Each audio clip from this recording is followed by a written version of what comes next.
আপনি নিশ্চয়ই শুনে থাকবেন ৮৪ লক্ষ জন্মের পর আমরা এই দুর্লভ মানব জন্ম লাভ করে থাকি। অর্থাৎ আমাদের এই মানব জন্মের আগে আমরা ৮৪ লক্ষ যোনি ভ্রমণ করে এই মানব জন্ম পেয়েছি। কিন্তু জানেন কি, আমরা এই ৮৪ লক্ষ জন্মে কোন কোন রূপে জন্মেছি এবং মৃত্যুবরণ করেছি? আসুন সনাতন পৌরাণিক শাস্ত্রের আলোকে জেনে নেওয়া যাক এই ৮৪ লক্ষ জন্মের বৃত্তান্ত।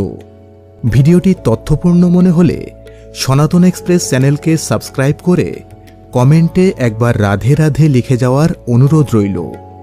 পুরাণী শাস্ত্রে যাহা আছে বর্ণন, শুনো সে ৮৪ লক্ষ যোনি বিবরণ। আপনারা নিশ্চয়ই অবগত আছেন যে ঈশ্বর পৃথিবীতে ২ শ্রেণীর প্রাণ সৃষ্টি করে থাকেন।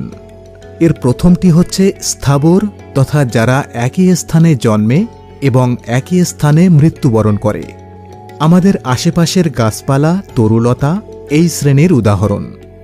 আর দ্বিতীয় শ্রেণীটি হচ্ছে জঙ্গম, অর্থাৎ যে শ্রেণীর জীব চলাচল করতে পারে। তো ঈশ্বর সর্বপ্রথমে আমাদেরকে সৃষ্টি করেন স্থাবর রূপে।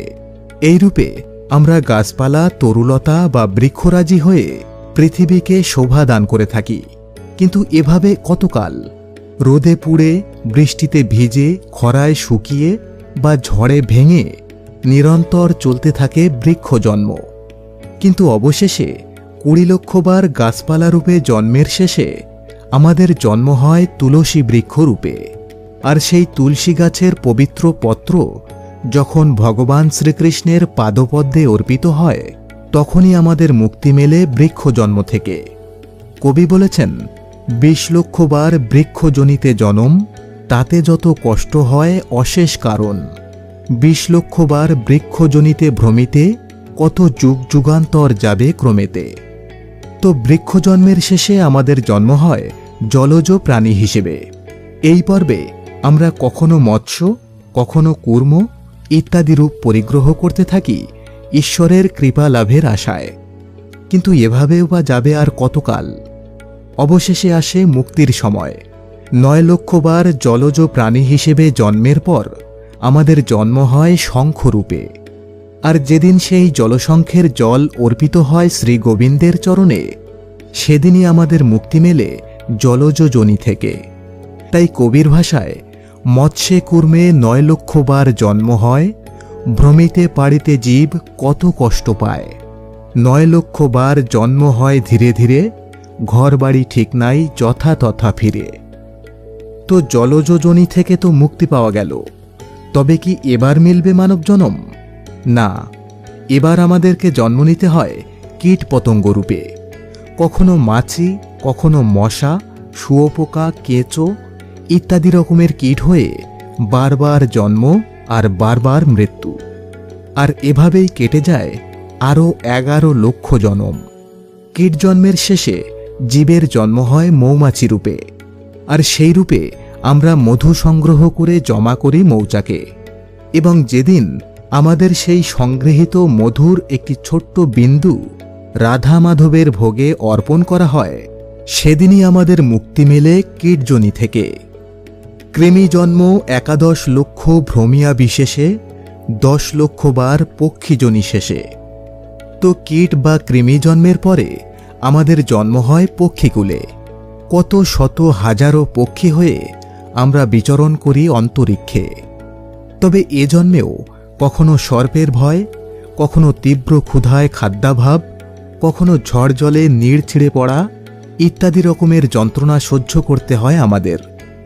তবে হ্যাঁ, অন্য জন্মগুলোর মতো এ জন্মেরও শেষ আছে।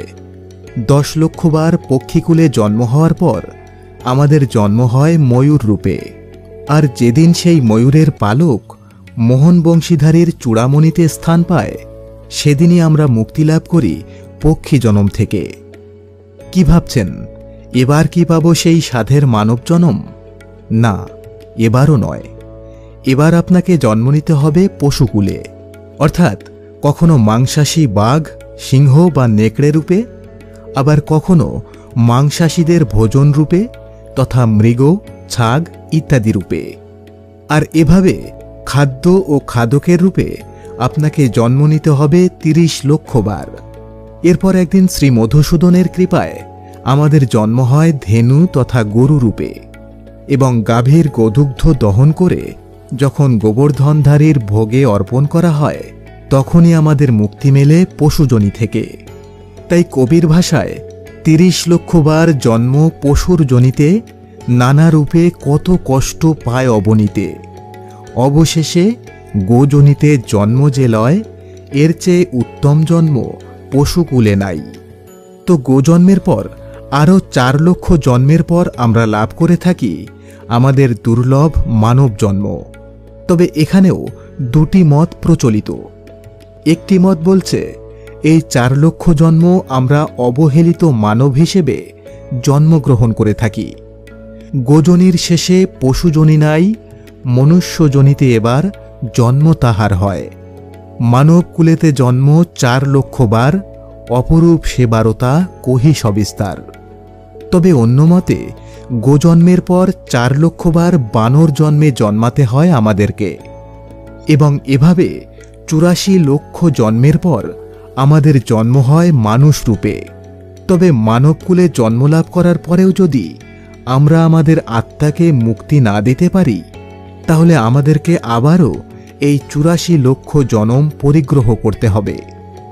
জন্মিয়া মানবকুলে আত্মা না উদ্ধারে, পুনঃ সে ৮৪ লক্ষ জনি পথে ঘুরে।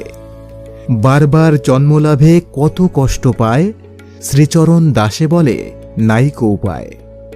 তাই আসুন আমরা সময় থাকতে মহান ঈশ্বরের চরণতলে আত্মসমর্পণ করি এবং শুদ্ধ কাজ ও ঈশ্বর প্রেমের মাধ্যমে আমাদের আত্মাকে উদ্ধার করতে ব্রতী হই। এবং সবশেষে আরও একটি কথা না বললেই নয়, আপনি যদি নিরন্তর রাধে রাধে নাম জপ করতে থাকেন, তাহলে আপনাকে আর কখনোই এই ৮৪ লক্ষ জনম ভ্রমণ করতে হবে না।